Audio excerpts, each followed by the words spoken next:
이제 가을 농사 준비하기 두 번째 시간으로 우리가 농사를 지으면서 발생할 수 있는 여러 가지 문제점들에 대해서 이제 알아보려고 하는데, 이 문제점이라고 하면 우리가 생각할 때 이제 뭐 병충해를 가장 많이 생각할 수 있는데, 병충해뿐만이 아니라 어떤 그 영양 성분의 불균형에 의해서 발생하는 그런 증상들도 있어요. 그래서 그런 부분들까지 같이 한번 살펴보도록 하겠습니다.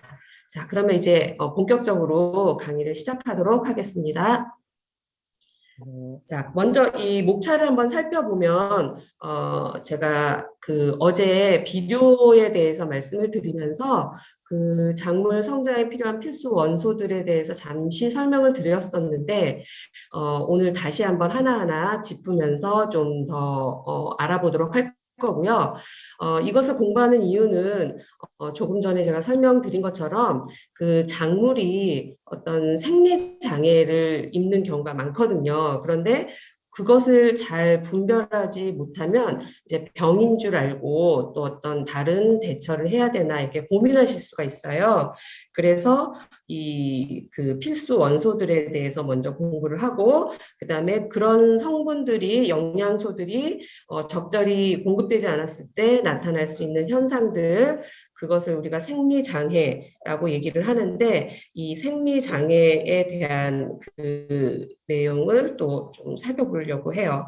그래서 이 생리장애라는 거는 병하고는 조금 다른 개념이에요. 그래서 그 농업 용어 사전에 보면 외부의 어떤 물리적 또 이화학적인 장애에 의해서 식물체에 나타나는 비정상적인 생리 현상이라고 했어요. 그러니까 병이라고 할 수는 없는 거죠. 그냥 비정상적으로 나타나는 생리적인 현상이라고 생각하시면 되고요. 그다음에 이제 병에 대한 것은 제가 이 병이 식물에서 나타나는 병이 사실은 그냥 눈으로만 보아서 진단하는 것이 굉장히 어려워요. 이게 이제 작물 잎이 확 갑자기 하루 이틀 사이에 시들었다고 해서 얘가 딱 무슨 병이다라고 이렇게 말씀드리기는 어렵거든요. 그래서 이 병은 이제 정확한 진단을 위해서는 그 병균을 분리를 해내서 그걸 또 이제 다 배지해서 요거를 키워가지고, 그래서 이게 무슨 병이다라고 이렇게 정확하게 진단을 하고 요거를 이제 해결을 해야 되는 그런 부분이기 때문에 병 같은 경우는 사실은 예방이 더 중요한 부분이에요. 이 텃밭을 하는 데 있어서는. 그래서 이제 토양의 산도를 조절하고 또 토양을 잘 개량해서 건강한 흙을 만들어주고, 그다음에 작물을 재배할 때 연작하지 않아서 이제 연작장애 같은 게 일어나지 않도록 하는 그런 부분들에 신경을 쓰면 병이 그렇게 크게 발생하지 않아요. 어떤 이제 병이 원래 잘 생기는 그런 작물을 제외하고는.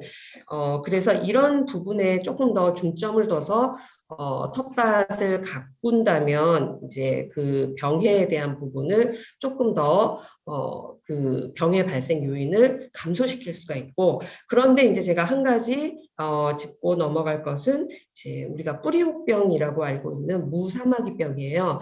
요거 같은 경우는 일단 뿌리의 상태만 보면 바로 알 수 있는 부분이기 때문에 그 무사마귀병에 대한 부분만 제가 일단 오늘은 짚어드리고, 그리고 나머지는 이제 여기 세 번째 항목에 있는 것처럼 해충에 대한 그 이야기를 좀 해드리려고 해요.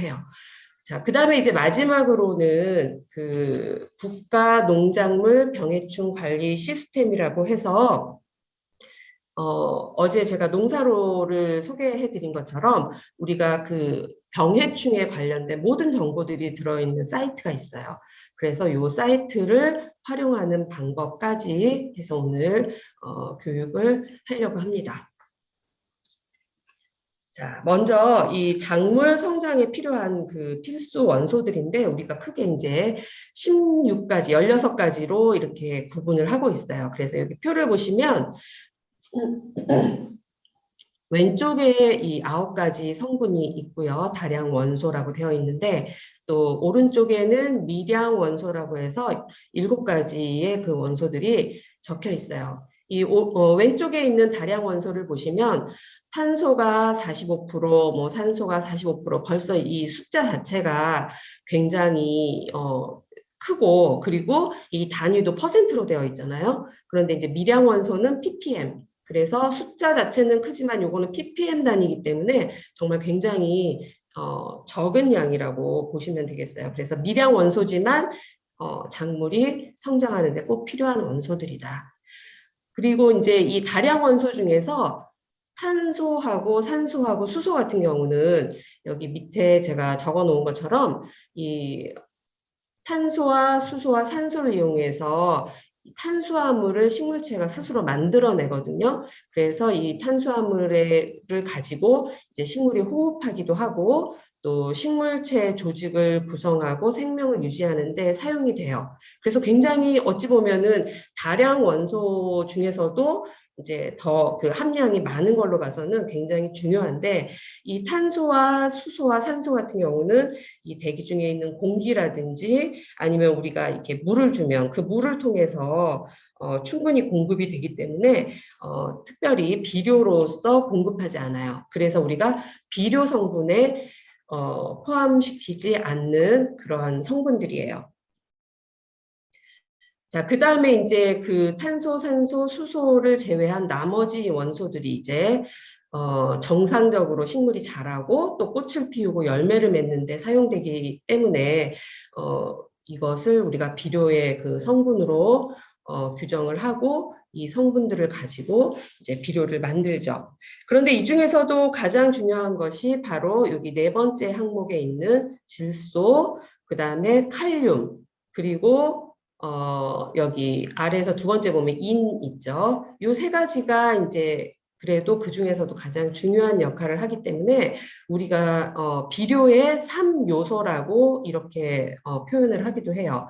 그리고 이제 거기에다가 토양의 그 산도를 조절하고 토양 개량 효과가 있는 이 칼슘을 포함시켜 가지고 비료의 4요소다 이렇게 말씀을 이렇게 우리가 말을 하기도 하거든요.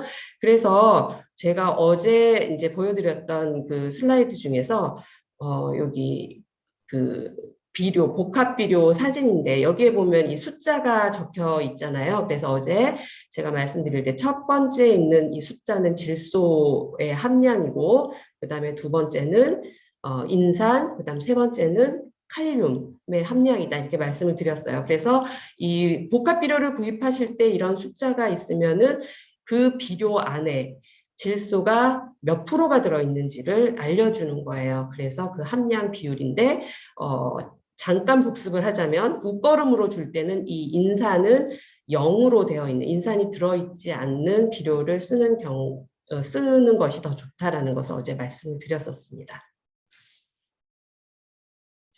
자, 그 다음에 이제 그 다량 원소들부터 하나하나 살펴보도록 할 건데요. 먼저 질소입니다.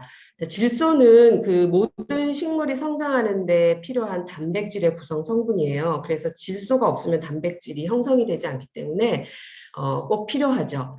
그래서 질소가 부족하게 되면 이 작물뿐만이 아니라 우리가 집에서 키우는 화초들도 마찬가지인데 아래 잎들이 누렇게 되고 성장이 이제 더디고 성장이 나빠지는 경우가 있어요.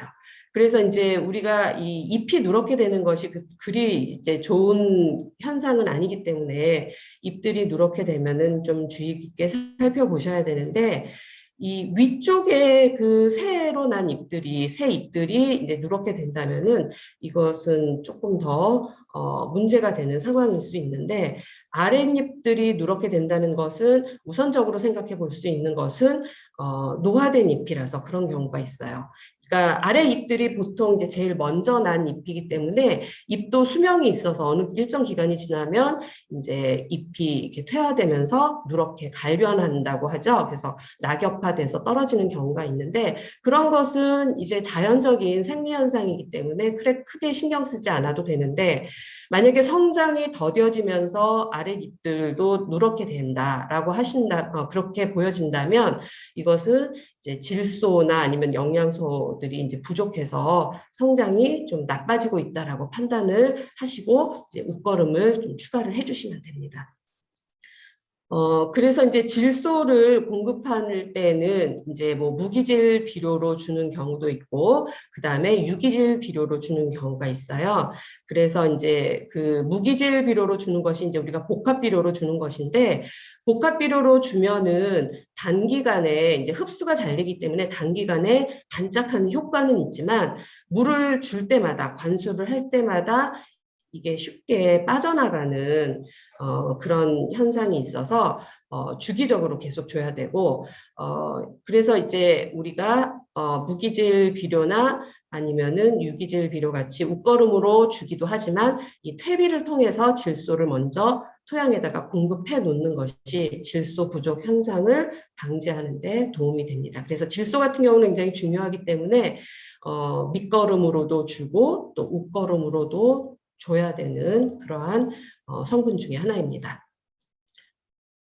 네, 그 다음에는 인인데요. 인은 이제 인산의 그 형태로 존재하면서 결실을 좋게 한다고 그랬어요. 그래서 이제 열매를 맺게 하는데 중요한 역할을 하는 그 성분인데 이 인 같은 경우는 토양에서 이동이 잘 되지 않아요.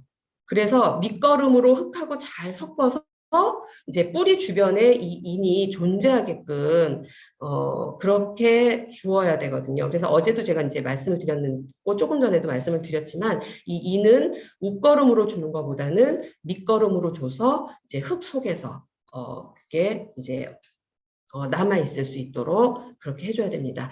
그 대신 이제 이 인 같은 경우는 토양에서 이동이 잘 안 되기 때문에 물을 줘도 이게 뭐 빠져나간다든지 하는 그런 현상이 별로 없어요. 그래서 이제 밑거름으로 잘 주고 나면 이게 부족되는 현상이 별로 없기 때문에 또 웃거름으로 주지 않으셔도 된다라는 것을 다시 한번 말씀드립니다.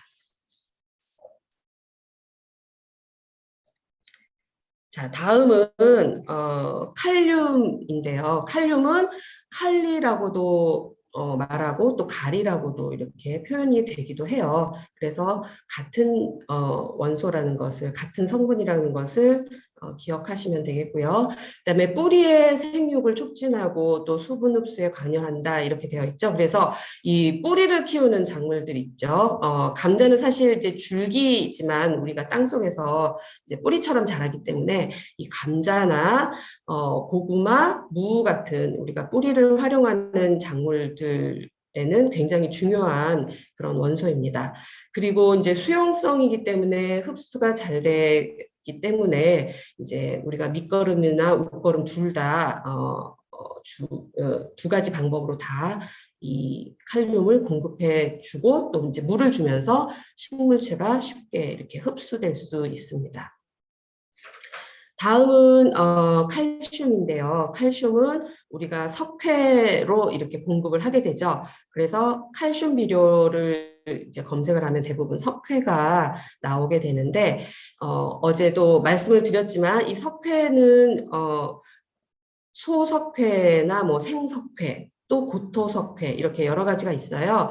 그런데 이제 생석회는 잘 사용하지 않고 보통은 소석회나 아니면 고토석회를 주로 사용을 하는데 고토석회가 마그네슘이 같이 들어있어서 고토석회를 주면은 마그네슘까지 같이 공급하는 그런 효과를 볼 수 있다고 어제 말씀을 드렸었습니다.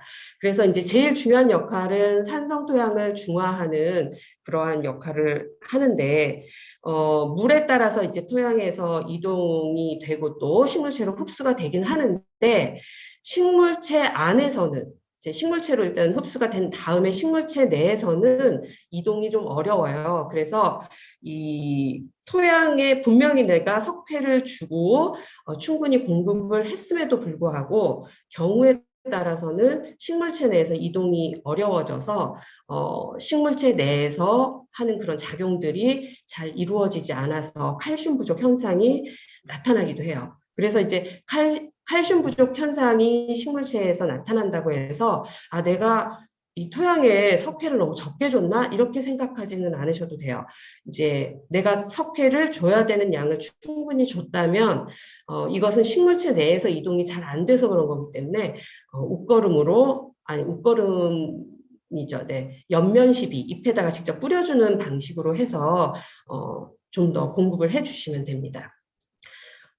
만약에 이제 조금 전에 제가 말씀드린 것처럼 내가 이 석회를 너무 적게 줬나 해서 칼슘이 부족한가라고 판단을 해서 석회를 너무 많이 주게 되면은 질소하고 그 칼륨의 흡수를 방해하기 때문에 항상 어떠한 비료든지 이 비료를 줄 때는 그 사용량을 정확하게 지키는 것이 가장 중요합니다.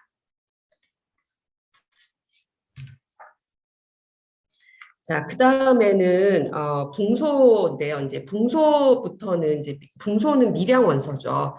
그래서 적은 양이지만 이 식물이 성장하는데 굉장히 중요한 역할을 한다라는 것을 어제도 말씀을 드렸었어요. 그래서 붕소는 그 생장점 부분의 세포 분열에 관여를 하기 때문에 새로운 잎들이 자라는데 굉장히 중요한 역할을 하는 거예요.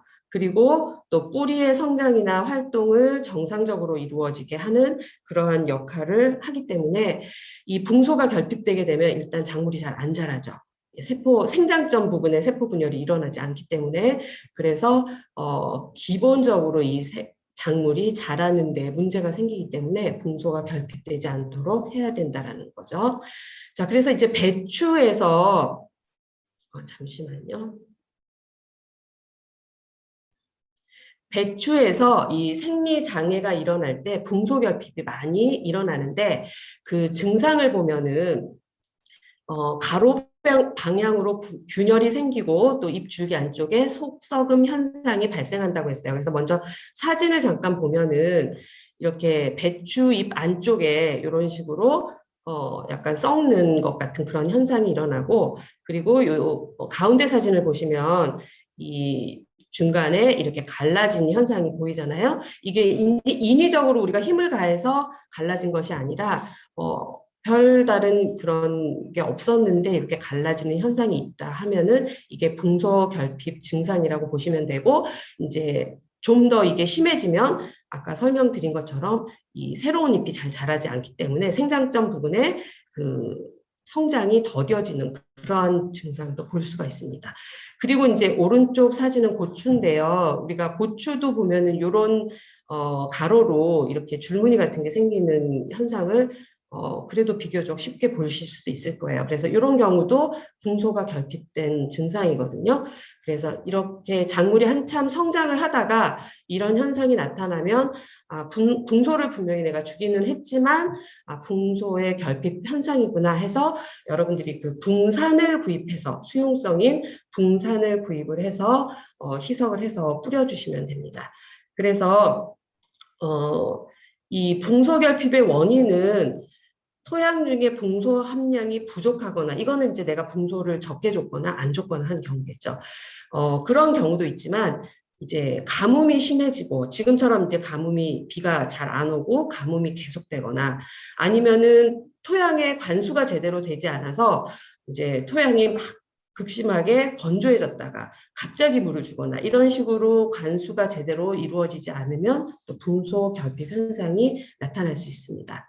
그리고 이제 고온이 이제 지속적으로 날씨가 더워져서 고온이 계속되면은 그때 이 뿌리에서 붕소를 흡수하는 그런 능력이 좀 떨어지기도 해요. 그래서 요즘 같이 이렇게 고온이 계속되고 가뭄이 계속되면은 잘 자라던 고추들이 이제 지금은 배추를 심는 시기가 아니니까 이제 고추에서 아까 사진에서 보신 것처럼 가로의 그런 줄무늬 현상 같은 것들이 일어날 수가 있어요.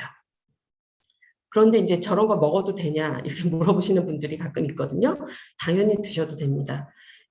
병이 들어도 드셔도 돼요. 그러니까 고추에 병이 생겨서 잎이 막 시들고 좀 문제가 생겨도 그 열매 자체에 문제가 없으면 드시는 데는 아무 지장은 없습니다.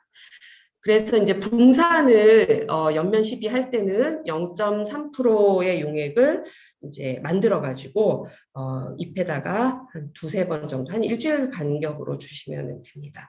그래서 이제 0.3% 용액하면은 또 감이 잘 안 오시잖아요. 2리터 페트병에다가 5g 정도를 넣어주시면 돼요. 그래서 이게 좀 이런 어떤 그 친환경 방제제라든지 아니면 집에서 이런 비료 같은 것을 만들어서 쓸 때 몇 그램, 몇 미리 이렇게 사용해야 되는 경우가 있어서 그런 전자저울 같은 게 하나씩 있으면은 좋을 것 같아요. 편리하고. 자, 그 다음에 이제 배추의 생리장애 중에서 칼슘 결핍 그 증상에 대해서 설명을 해드리도록 하겠습니다.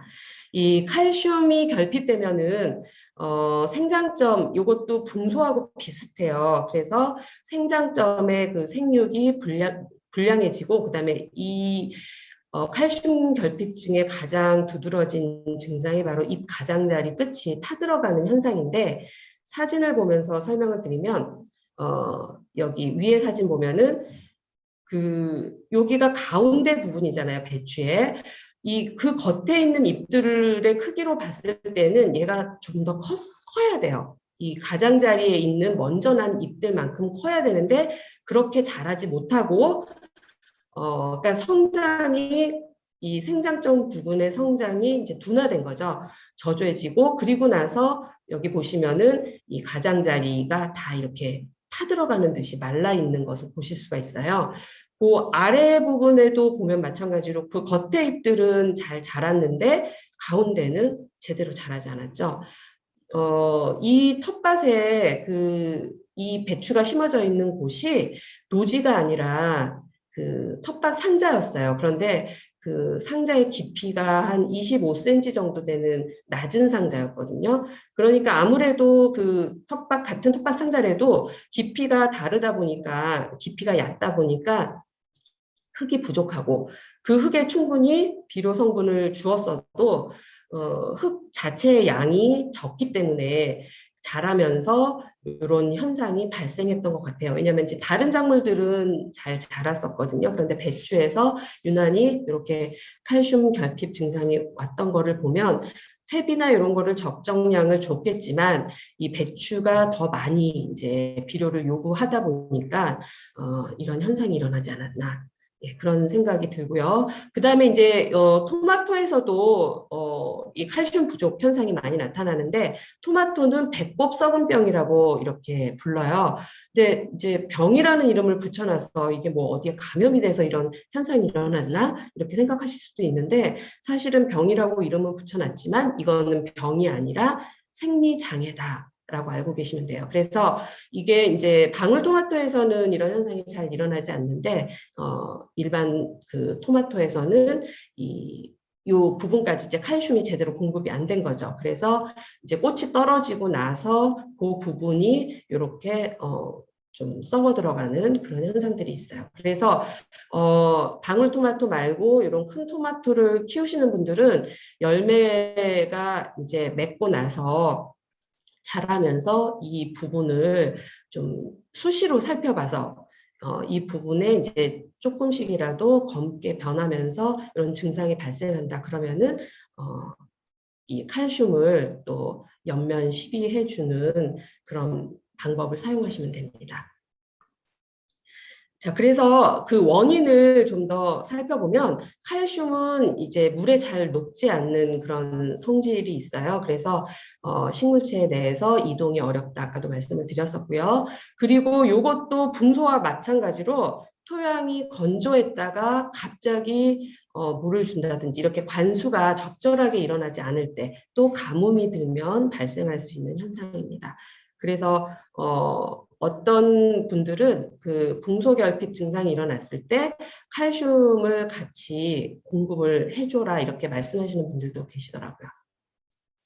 그래서 이제 그 연면 시비할 때는 염화칼슘을 0.3%로 희석해가지고 주거나 아니면은 난각칼슘을 이제 주라고 이렇게 제가 써놨는데 집에서 우리 달걀 다 있잖아요. 그래서 그 달걀 껍질을 이용한 난각칼슘이 굉장히 효과가 좋은 것으로 이미 알려져 있어요. 그래서 우리가 뭐 어떤 새로운 제품을 구입하는 것보다는 달걀 껍질을 이용해서 옆면 시비해주면은 효과를 보실 수가 있습니다. 그래서 이제 난각칼슘 만드는 방법을 설명을 드리겠습니다. 자, 난각칼슘은 달걀 1개와 또 현미식초를 준비를 하셔가지고 현미식초 그 100ml를 가지고 만들어 주실 수가 있는데 뭐 사과식초로도 되나요? 뭐 아니면 다른 식초로도 되나요? 이렇게 물어보시는 분들이 있는데 다른 식초로 만들었을 때도 그러니까 똑같은 효과를 봤다고 해요. 그런데 이제 그래도 그 다른 물질들이 첨가된 식초기 때문에 될 수 있으면 현미식초를 이용하시는 것이 더 좋을 것 같아요.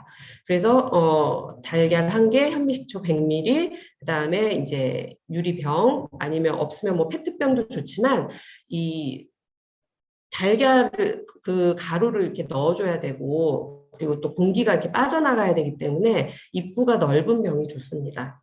그리고 이제 그 뚜껑 대신 천으로 막아줄 거거든요. 그래서 천이나 아니면 망 같은 거 그리고 고무줄 이렇게 준비하시면 됩니다. 먼저 그 달걀을 이제 사용하고 나면 그 껍질에서 그 속껍질을 제거해 주셔야 돼요. 속껍질을 같이 넣게 되면은 이걸 보관하면서 약간 그 어떤 균이 발생한다든지 이렇게 변질될 염려가 있기 때문에 속껍질을 이제 제거하시고 이 속껍질은 그 달걀이 그 속껍질이 촉촉할 때 제거하는 게 더 잘 되더라고요. 어떤 곳에서는 뭐 다 말린 다음에 제거하라고 그랬는데 제가 둘 다 해봤더니 그 달걀을 이제 사용하고 나서 바로 마르기 전에 속껍질 제거하는 게 훨씬 더 제거가 잘 되고 그렇게 한 다음에 이제 바싹 말려주시는 게 좋습니다. 그래서 말린 다음에 달걀 껍질을 잘게 부숴주시고요. 뭐 굳이 그 뭐 그라인더 같은 걸로 이렇게 갈 필요는 없고 뭐 이 뭐죠? 절구 같은 걸로 하시거나 예, 그런 비슷한 종류들로 적당히 부숴주시면 됩니다. 그 다음에 이제 병에다가 현미식초를 넣어주는데 이게 이제 조금 넉넉한 병을 크기가 넉넉한 사이즈를 준비하시는 게 좋아요. 현미식초 100ml라고 해서 닭고에 들어갈 만큼만 하시면 잘못하면 이렇게 넘칠 수가 있거든요. 그래서 최소한 2배 정도 되는 용기에다가 현미식초를 넣어주고 그다음에 달걀 껍질 가루를 넣어주는데 한꺼번에 확 부어버리면은 거품이 생겨가지고 넘칠 수가 있어요. 그래서 조금씩 천천히 넣어주시면 됩니다. 그 다음에 이제 천으로 입구를 막아주고 고무줄로 고정한 다음에 한 일주일 정도 후에 요거를 사용하시면 되는데 양이 적으면 일주일까지 두지 않아도 하루 이틀 지나서 한번 나무젓가락으로 저어보세요. 저어봐서 기포가 생기지 않으면은 이제 다 된 거거든요. 그래서 일주일이 되기 전이라도 사용하실 수가 있습니다. 그래서 이렇게 만들어진 그 난각칼슘제는 냉장고에 넣어서 보관하면서 사용을 하시는데 500배로 희석을 하시면 돼요. 그래서 500배는 이제 여러분들이 그 2리터 페트병에다가 한 4ml에서 5ml 정도 넣어주시면 되는데 집에 뭐 그 애기들 있으면 애기들 그 물약 같은 거 줄 때 주시는 그 병이 있잖아요. 플라스틱 병 그런 거나 아니면은 뭐 그 물약 구입하시면 거기에 컵이 있어요. 그런 컵들 버리지 마시고 뒀다가 그런 걸로 이렇게 계량을 하시면 좋습니다. 그래서 한 4, 5ml 정도 2리터 페트병에 4, 5ml 정도 넣어서 희석해가지고 일주일 간격으로 2, 3회 잎에다가 뿌려주시면 됩니다. 그리고 이제 냉장 보관을 언제까지 할 수 있느냐도 또 중요하겠죠. 그런데 뭐 보관은 그냥 무한대로 해도 괜찮다고 그렇게 말씀을 하세요. 그런데 제가 이렇게 자료를 저는 그렇게 오랜 기간을 보관해서 사용해 본 적은 없고요. 보통은 이제 만들면은 이제 바로 사용하고 그냥 또 냉장고에서 자리 차지하는 것도 싫어서 그냥 버렸었는데 그 자료를 찾아보니까 한 2년 정도 된 거 사용했는데도 괜찮다라고 이제 제가 찾아본 자료들이 있었어요. 그래서 이거는 뭐 괜찮다면 공간이 가능하다면 계속해서 다 사용하실 때까지 보관을 하셔도 괜찮습니다. 자, 그 다음에 이제 배추의 생리장애 중에서 질소 과잉인데요.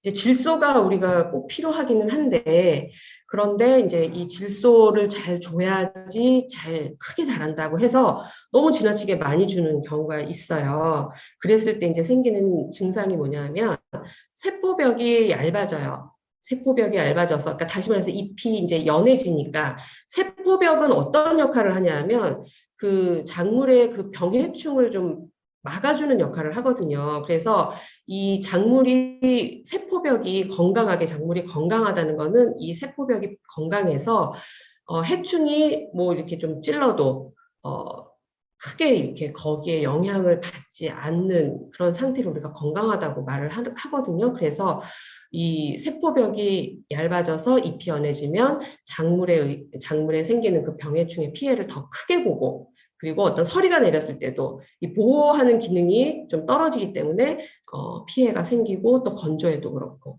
그래서 저항성이 약화되는데 이 깨시무늬병이라는 것이 발생을 할 수가 있어요. 그래서 여기 사진을 보시면 안쪽에 까맣게 이렇게 점점점점 이렇게 보이는 그 부분들이 있죠. 그래서 우리가 뭐 배추를 사서 김치를 담을 때 이런 현상을 가끔 보기도 하잖아요. 이제 그런 것들이 이제 질소 과잉에 의한 깨시무늬병이 발생한 거다. 근데 여기도 병이라고는 했지만 아까 말씀드린 것처럼 요거는 어떤 그 정말 문제가 되는 병이 아니라 생리 장애이기 때문에 먹어도 상관이 없고 이 깨시무늬병 같은 경우는 주로 어린 잎에 더 많이 나타나요. 왜냐하면은 이 질소가 과잉된 것을 그래도 먼저 자란 그 바깥 잎들은 그거를 잘 소화해내는데 어린 잎들이 그걸 소화를 잘 못하기 때문에 이런 어떤 색소로서 남아있는 거거든요. 그래서 이 질소 과잉 증상이 생겨도 이런 점점 무늬가 생겨도 이것을 우리가 뭐 판매를 한다면 좀 문제가 될 수는 있지만 우리가 집에서 먹는 데는 크게 문제가 되지 않는다라는 것을 알아두시면 되겠고요. 그리고 이제 김장 김치를 담았는데 무르는 그런 현상이 생기는 경우가 있잖아요. 김치가 무르는 데는 사실은 여러 가지 요인이 작용을 한다고 해요. 뭐 소금이 안 좋아서 그렇다는 얘기도 있고. 그런데 이 질소가 과잉된 배추도 무를 수 있습니다. 그게 이제 여기 잎이 연해진다고 했잖아요. 그래서 배추를 절일 때 이제 소금을 넣었는데 그 소금에 의해서 아니면 양념에 의해서 그 배추 잎들이 이제 연약하기 때문에 물러지는 현상이 일어날 수도 있어요. 그래서 항상 다시 한번 말씀드리지만 비료는 적당량을 사용을 해야 된다. 자, 그 다음에 이제 배추의 병해 중에서 우리가 좀 쉽게 볼 수 있는 것이 이제 무사마귀병인데 뿌리혹병이라고도 얘기하죠. 그래서 여기 사진에 보시면 뿌리가 정상적이지 않고 이제 혹 같은 것이 이렇게 달려 있는 것들을 볼 수 있는데 이 무사마귀병이 생기면은 그 잎이 뭐 나중에는 이제 잎도 이렇게 색깔이 좀 변하기는 하지만 잎이 파란 채로 시들어요. 그래서 처음에는 이런 증상이 발병이 되면은 혹시 내가 물을 제대로 안 줬나? 그래서 시들었나 생각하고 물을 주게 되거든요. 그런데 물을 줘도 살아나지 않는다. 그리고 이제 얘네가 또 한 가지 특징은 낮에는 좀 이렇게 처져 있다가 밤이 되면 살짝 또 살아나기도 해요. 그거를 반복하다가 완전히 이제 죽게 되거든요. 그래서 물을 줬는데도 불구하고 살아나지 않는다고 하면 하나는 이렇게 뽑아 보시는 게 좋아요.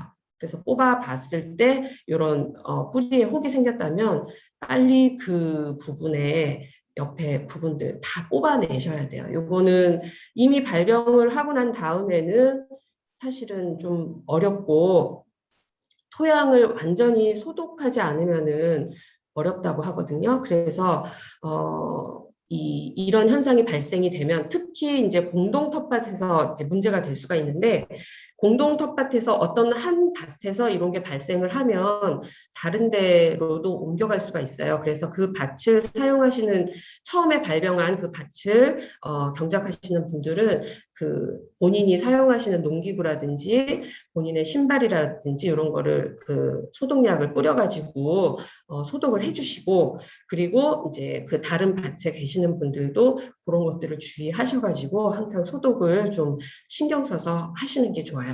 근데 이 무사마귀병의 그 원인은 그 토양의 산도가 이제 맞지 않을 때, 그러니까 산성화됐을 때, 그 다음에 이제 그 토양 수분이 너무 많을 때, 그래서 요 토양 수분이 뭐 40% 이하로 이렇게 건조한 상태로 좀 유지가 됐을 때에는 이 무사마귀병이 잘 발병을 안 한다고 해요. 그러니까 그렇다고 우리가 물을 안 줄 수는 없잖아요. 그러니까 여기서 우리가 생각해 볼 수 있는 거는 배수예요. 그러니까 배수가 잘 되는 그런 흙이어야 되는데, 이 흙 자체가 약간 점질토라고 해서 점토 성분이 많이 있는 그런 흙이면, 우리 밭은 물이 좀 잘 안 빠지는 것 같아 라고 생각하신다면 물 주는 그런 주기라든지 관수량을 좀 조절을 하셔가지고 무사마귀병이 발생하지 않도록 주의를 하셔야 돼요.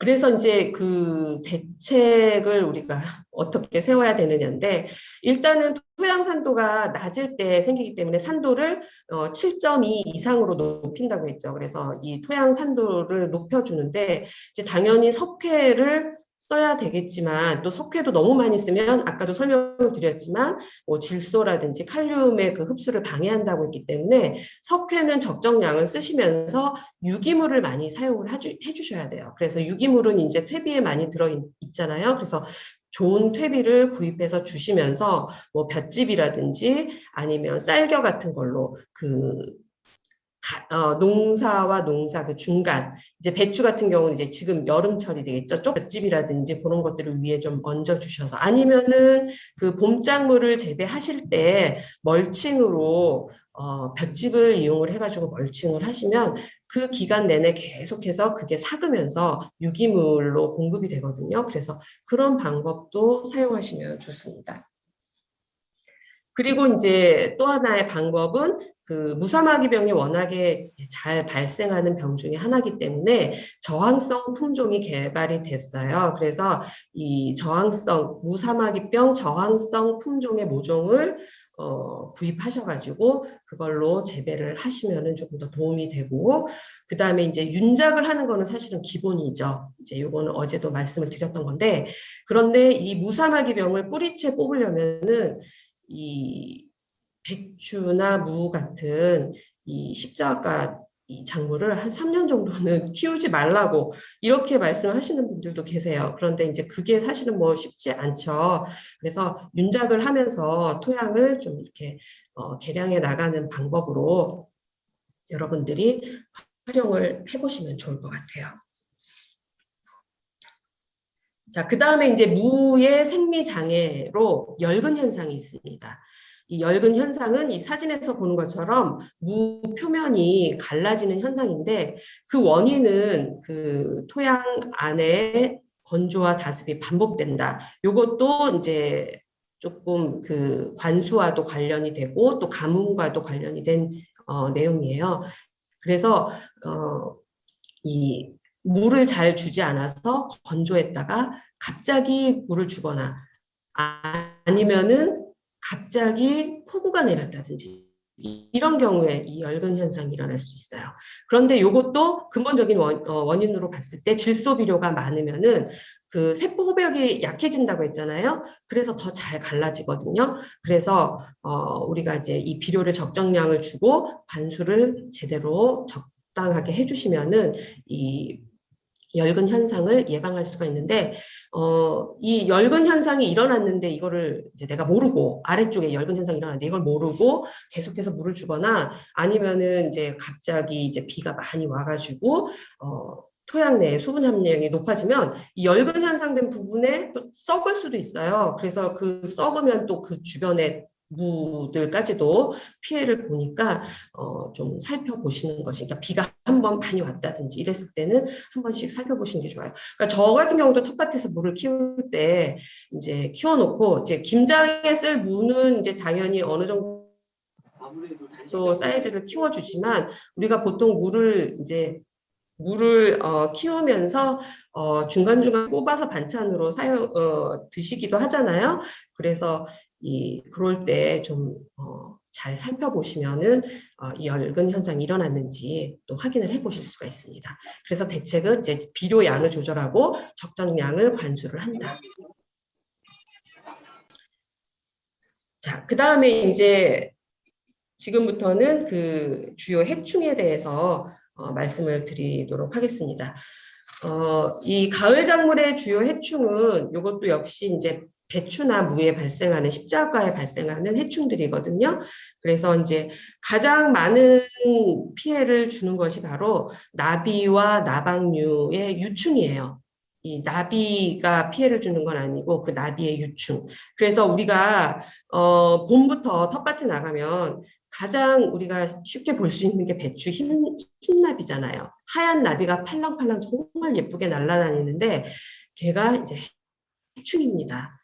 그리고 이제 이 나방 종류들은 사실은 사이즈가 좀 작아요. 크기가 작아서 얼른 눈에 띄지는 않거든요. 그런데 이제 유충들은 우리가 확인을 순나방 이런 종류들이 있어요. 그래서 이제 주된 피해는 잎을 갉아 너덜너덜해질 정도로 구멍을 내면 결국은 이 잎에서 그 광합성을 제대로 하지 못해서 이 작물이 제대로 자랄 수가 없기 때문에 구멍이 많이 난다는 거는 이 생리장애를 일으킬 그런 확률이 높아지는 거죠. 그래서 요거를 방제를 해줘야 되는데 가장 좋은 것은 제가 추천하는 것은 한냄사예요. 그 텃밭용 방충망. 그래서 제가 요거는 어제도 이렇게 사진을 보여드렸었는데 여기 보시면은 요거는 청운초등학교 사례인데 올해 가보니까 작년에는 요걸 안 했었거든요. 근데 올해 가보니까 여기는 텃밭이 이렇게 양쪽으로 굉장히 길게 쭉 텃밭 상자를 놨는데 전부 다 그 한랭사를 아예 봄부터 설치를 했더라고요. 그래서 이 한랭사를 설치를 하면은 그 물은 어떻게 주나 이걸 들치고 줘야 되나 이러시는 게 생각을 하실 수가 있는데 그냥 이 구멍이 다 뚫어져 있기 때문에 햇볕도 충분히 받을 수 있고 그리고 물도 그 한랭사를 통해서 물이 다 통과되기 때문에 물 주는데도 전혀 지장을 받지 않습니다. 그래서 한랭사를 쓰시면 좋고요. 그 다음에 이제 막걸리 트랩이라는 것이 있어요. 막걸리를 이용을 해서 이 나비와 나박류의 성충, 그러니까 날아다니는 나비와 나박류들을 유인해서 이 막걸리에 빠뜨려서 죽게 하는 그런 그 트랩인데 방제법인데 이 막걸리 트랩을 공동 텃밭에서 사용하시면 저는 좋을 것 같아요. 그래서 공동체 텃밭이라든지 분양받아서 하는 그런 텃밭에서 하시는 그 회원분들끼리 요거를 같이 하루 만드셔가지고 막걸리 트랩을 설치를 하시면 좋은 이유가 뭐냐면 사실은 우리가 이제 뭐 배추를 키우면서 새벽에 나가서 이렇게 배추벌레들 잡잖아요. 그런데 이 애벌레, 유충 한 마리 잡는 것보다 성충 한 마리 잡는 게 훨씬 더 효과적이거든요. 그런데 막걸리 트랩은 성충을 유인해서 잡는 거기 때문에 훨씬 그 효과적이라고 보실 수가 있습니다. 그래서 이 막걸리 트랩을 그 만드는 방법은 굉장히 다양해요. 그래서 여러분들이 뭐 어떤 방법이 됐든지 그 한 가지를 내가 좀 해볼 만한, 왜냐하면 어떤 거는 뭐 재료를 좀 구하기가 어려운 방법을 이렇게 적어 놓으신 경우도 있고 하기 때문에 여러분들이 좀 검색을 해. 네, 막걸리 트랩을 다양하게 만드는 방법이 다양해서 제가 어떤 방법이 딱 좋다 이렇게 말씀드리기 어렵고 대체적으로 다 효과를 보고 계시니까 여러분들이 그 재료를 구입하시기 좀 편한 방법으로 선택해서 만들어서 사용을 하시면은 좋을 것 같아요. 자, 그 다음에 이제 BT제라는 게 있는데, 요것은 이제 미생물 제제예요. 그래서 제가 사진을 보여드리면 이런 건데, 이 바실러스 균이라는 이 토양에도 아주 유용한 역할을 하는 미생물인데, 이 미생물을 이용해서 만들어진 거예요. 그래서 요 미생물 같은 경우는 그 애벌레들이 이 미생물이 묻어 있는 그 잎을 갉아먹었을 때 뱃속으로 들어가서 그 소화기관에서 소화독을 일으켜요. 그래서 이 유충들이 죽게 하는 그러한 제재인데, 이거는 이제 친환경 제재고 전혀 인체에는 무해하기 때문에 내가 오늘 수확을 하는데 어제 요거를 뿌렸다 해도 드시는데 아무 지장이 없습니다. 그래서 요 BT제, 이거는 이제 BT2라는 거는 이제 그러니까 그 상품명이고, 이 BT제를 그 바실러스 균이 들어가 있는 이런 그 미생물 제제를 구입을 하셔가지고 뿌려주시면 되는데, 보통 이런 그 친환경 제제들이 잔류가 없어요. 이렇게 잘 남아있지를 않아요. 그래서 그 해충이 생겼을 때 해충에 직접 뿌려줘야지 효과를 보거든요. 그런데 이 BT제 같은 경우는 그 잎에서 한 일주일 정도는 남아 있다고 해요. 그러니까 모종을 심고 나서 한 뭐 1, 2주 정도 후부터 여러분들이 요거를 미리 뿌려 놓으면 일주일 간격으로 이렇게 해서 뿌려 주시면은 그 지금 해충이 보이지 않더라도 해충이 나와서 먹어서 또 이제 죽는, 해충을 방제하는 그런 효과를 보실 수가 있습니다. 대부분의 그 친환경, 이 BT제뿐만이 아니라 대부분의 친환경 제제들이 그 화학약품을 쓰는 것이 아니라 요거는 BT제는 미생물을 썼고, 또 뭐 병원성 선충을 이용해서 하는 그런 미생물 제제도 있고, 그리고 이제 우리가 그 각자가 이렇게 만들어서 쓸 수 있는 그런 어떤 은행잎이라든지 아니면 고삼 추출물 뭐 이런 식으로 예전부터 사용되어져 왔던 그런 잎사귀들을 식물들을 이용을 해가지고 만들어지는 것들이 대부분이에요. 그래서 우리가 농약은 쓰지 않지만 친환경 방제제는 적절하게 필요할 때 써주시는 것도 괜찮다고 저는 생각을 하고요. 그 대신 농약이 아니기 때문에 100% 방제는 되지 않아요. 그래서 가장 해충이 심하게 발생했을 때 이제 아니면은 이 초반에 이제 그 약을 좀 뿌려주시면은 한 7, 80% 가장 이게 효과를 볼 때 한 7, 80% 정도 효과를 본다라고 생각을 하시고 사용을 하시면 이런 친환경 방제제는 사용을 하시는 것도 나쁘지 않을 것 같습니다. 그 다음에 이제 여기에 제가 적어놓지 않았는데, 그 곤충 병원성 선충이라는 게 있어요. 그러니까 그 선충이 우리가 뿌리옥 선충이라는 게 있는데, 뿌리옥 선충은 작물에 피해를 주는 선충이에요. 그런데 그게 아니고 이 곤충을 죽이는 그런 선충이 있거든요. 그래서 그 선충을 이용해서 또 만들어 준 네, 그것을 이용해서 만든 그 미생물 방제제가 있거든요. 그래서 그런 것들을 이제 토양에다가 이제 뿌려주시게 되면은 이 토양 속에 있는 해충들도 방제 효과를 줄 수가 있거든요. 그런데 이 나방 중에서 이 거세미 나방 유충 같은 경우는 흙 속에서 살아요. 흙 속에서 살면서 이제 얘네가 그 줄기를 갉아 먹어가지고 줄기를 다 이렇게 잘라 놓는다든지, 아니면 뭐 고추 같은 경우는 밑둥을 다 갉아 먹어서 처음에는 얘가 시들어서 왜 그런가 봤더니 밑둥이 이렇게 잘려져 있는 피해를 본 그런 그런 경우들도 있거든요. 그래서 이런 거세미 나방이라든지 아니면 벼룩이벌레 같은 경우도 그 알이나 유충은 흙 속에 살거든요. 그래서 이런 병원성 정확한 명칭은 곤충 병원성 선충이에요.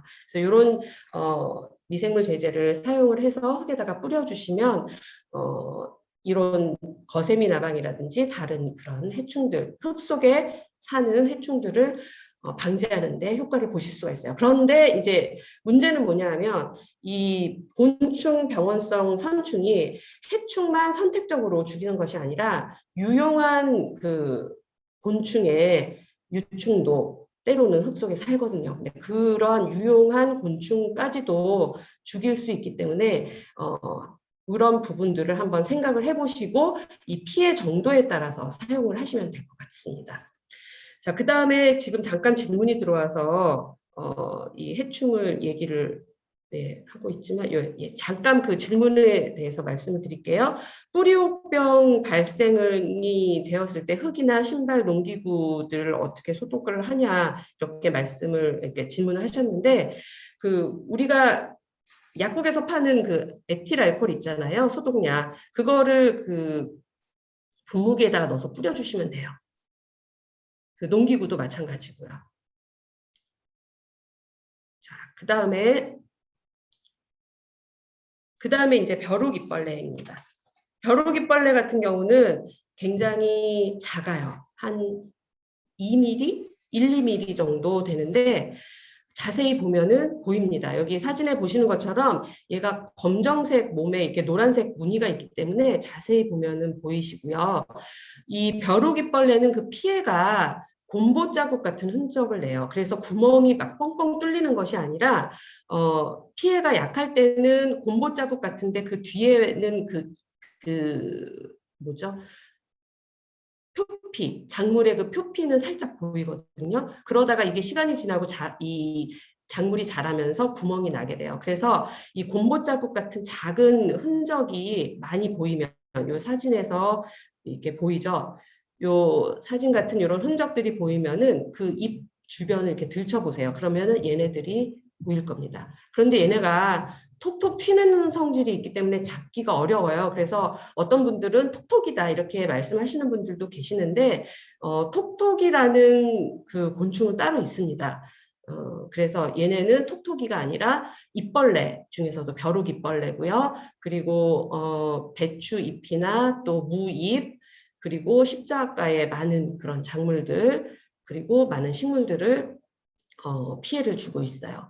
그래서 얘네들은 일단은 이 성충이 이 밭으로 유입되지 않는 게 가장 중요하기 때문에 아까도 제가 말씀드린 것처럼 한랭사 그 방충망을 이용하는 것이 가장 좋은데 방충망을 치더라도 얘네가 그 알과 유충은 흙 속에서 살기 때문에 흙에 이미 얘네가 산란을 해놓은 상태면 발생할 수도 있어요. 그리고 방충망을 치더라도 그게 완전히 100% 차단은 아니기 때문에 해충이 발생하고 있는지 수시로 살펴보는 것도 필요합니다. 그래서 이 벼룩이벌레 같은 경우는 이제 방제법은 토양을 소독하거나 농약을 사용하는 방법밖에는 없어요. 얘네가 이제 껍질이 굉장히 단단하기 때문에 약을 쳐도 잘 흡수가 안 되고 금방 툭툭 튀어버리기 때문에 약으로 맞추는 것도 어렵고 그래서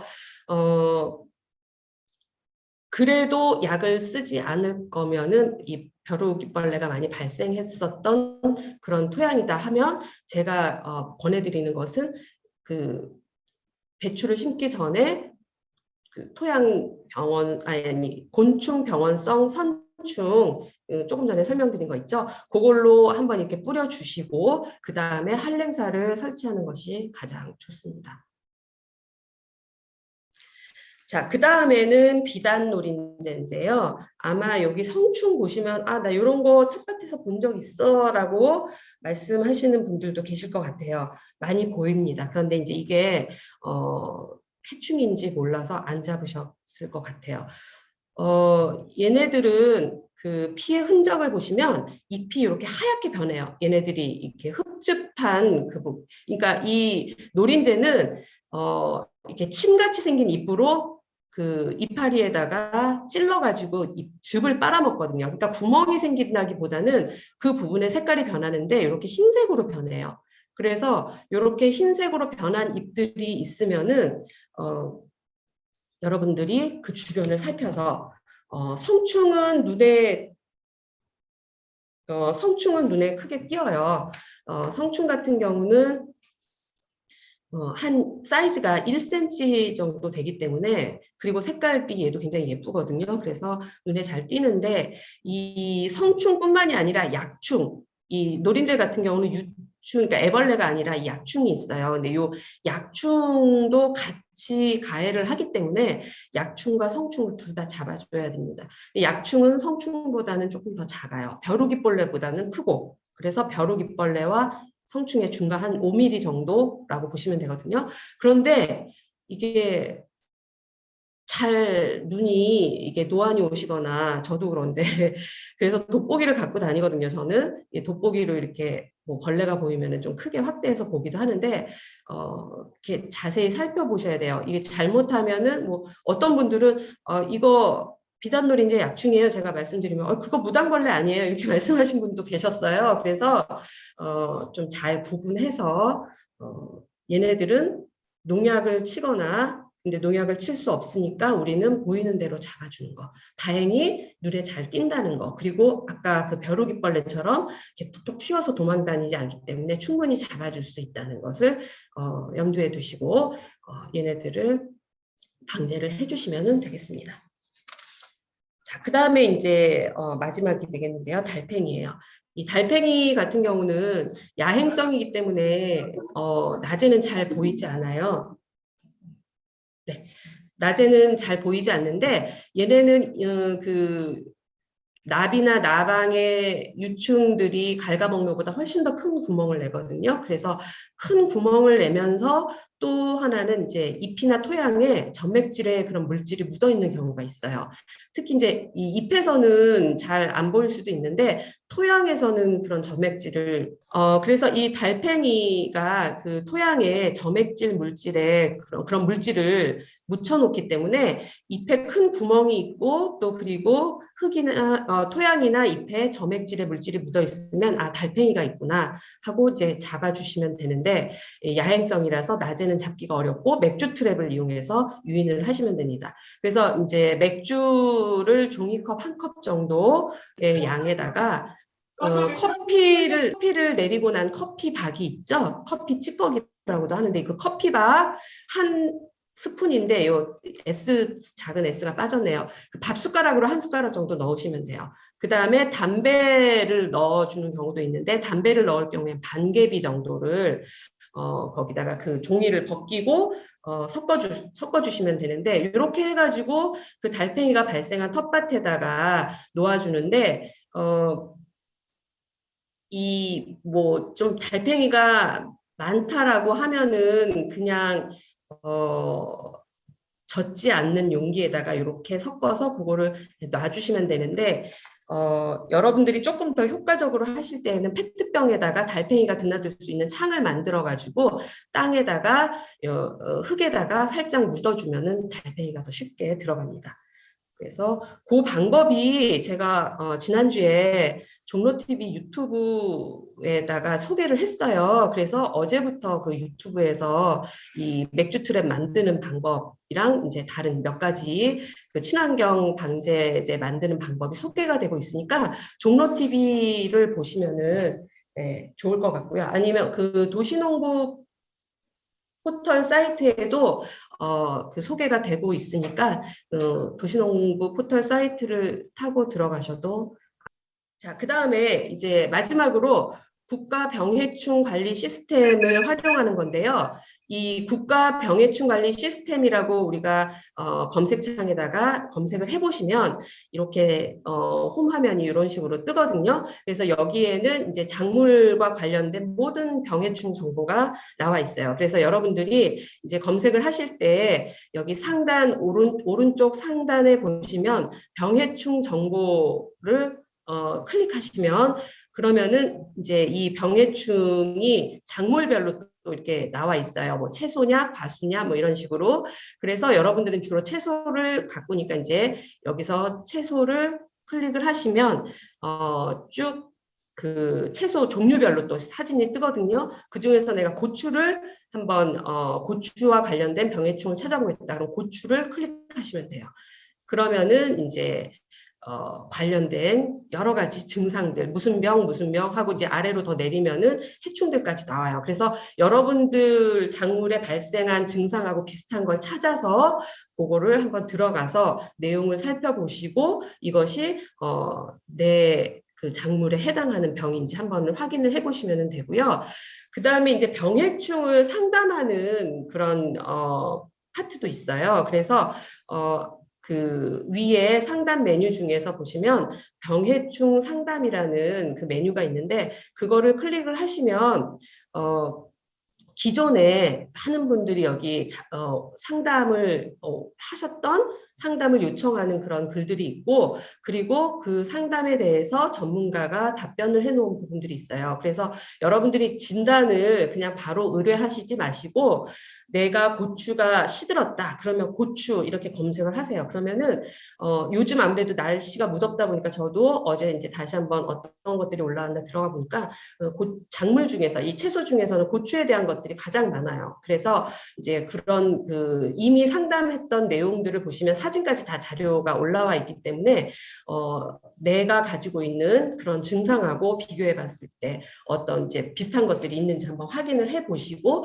그렇게 해서 찾아보신 다음에 만약에 내가 정말 좀 이건 생소한 어떤 증상이 상태가 생겼다 그러면은 회원 가입하셔가지고 그 진단을 의뢰하실 수도 있습니다. 자, 이렇게 해서 제가 사이트 활용하는 방법까지 알려드렸습니다.